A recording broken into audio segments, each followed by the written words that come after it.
In the hush before dawn, the courtyard of St. Selm's lay cloaked in the gentle embrace of morning mist. The monastery, a solemn sentinel on the hill, stood bathed in the promise of a new day. The world seemed to hold its breath as the stars dimmed, making room for the first hints of light straining against the horizon. Among the gray stones and ancient arches, Sister Beatrice moved with the quiet grace of a shadow. Each step she took on the worn cobblestones echoed with soft, measured patience, resonating with the rhythm of her morning prayer. Her rosary beads clinkered softly, a counterpoint to the stillness, each beat a silent plea.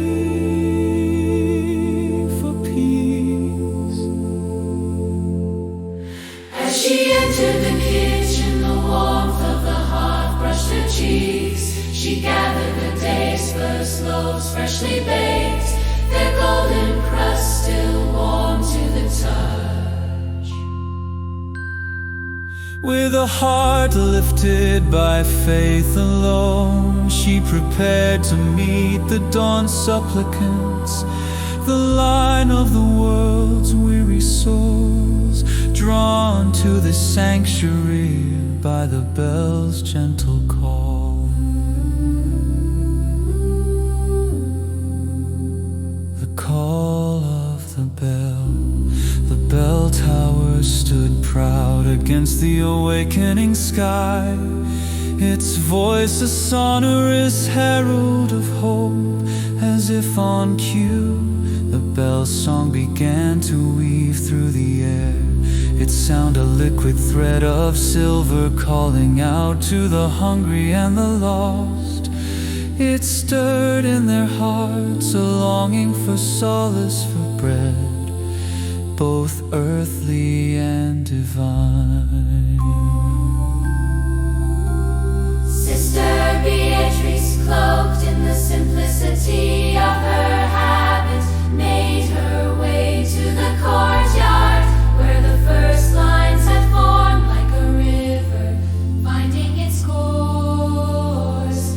Faces worn with the weight of their own stories turned upwards, eyes grasping at the light, seeking promises, whispered in quiet vesper. She moved among them, offering bread with hands that held not just sustenance, but understanding. Her fingers brushed against gratitude that ran deeper than mere hunger. Each loaf was a testament to compassion, an unspoken promise of faith in the humblest form. Through the veil of her devotion, the world seemed a little less fractured, the morning air filled with both sacrifice and sustenance.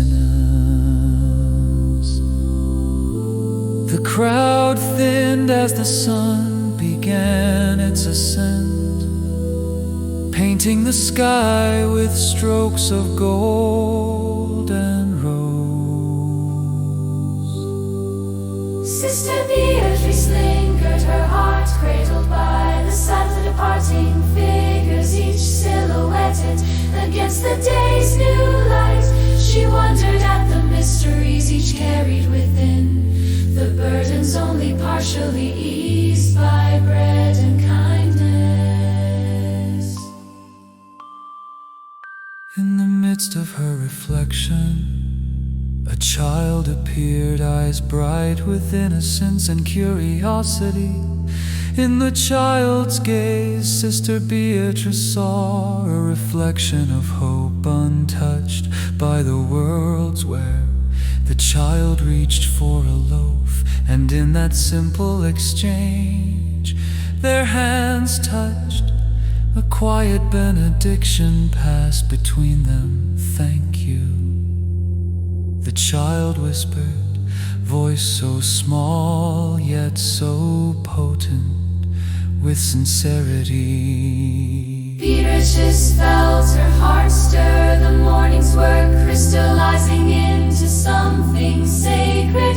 The child's gratitude was a prism, refracting the light of her faith into a spectrum of renewal. In this shared moment, she saw the monastery and its simple gifts anew, as a beacon, a refuge where light dwelt, with the kind of timeless grace, an eternal echo of the bell's call.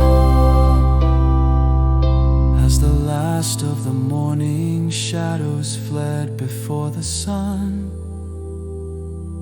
Sister Beatrice turned back toward the sanctuary of the cloister. Her soul was light, made buoyant by the invisible threads of love and need that bound her to those she served. She knelt one more time before the altar, the fragrance of candle wax and incense weaving around her.